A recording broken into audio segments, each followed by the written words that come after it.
is, are you real or superficial? What I mean by superficial, I mean you have to be real doing this kind of stuff, not just doing it for 3 or 4 hours marching down the street. Real action needs to happen, like not paying your taxes, quitting your jobs, occupying places like the Bank of England, where it's just causing so much misery in our society today. You must approach it by no ideology, not associate with any ideology like the socialists, anarchists or any form of group. It has to be very impartial, because if it's not impartial then you're going to cut off a lot of people that don't necessarily agree with your ideology. So it's most important to stop paying your taxes, quit your job, and this government will fall apart straight away and not recognise them. Because, ladies and gentlemen, when you're buying something with that slave note, with that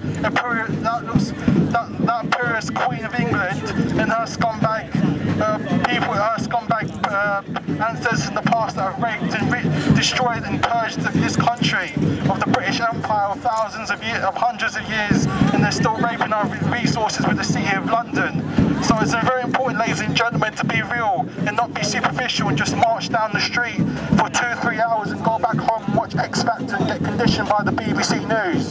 So you have to be realistic. If you really want to take real change, you have to do real actions that will prove to the government we do not recognise your existence by not paying your taxes that goes to funding our wars, to the weapons, to all the corrupt organisation that's causing all our misery and destruction of our society. We need to really break out of our conditioning and break out of all our ideological ties.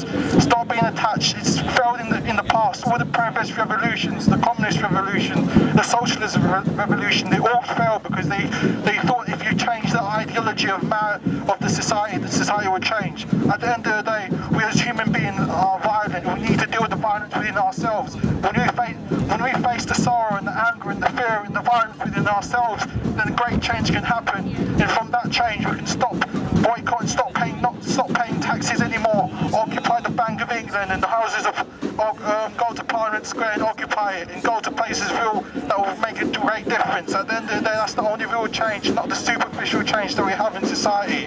Thank you for listening to me.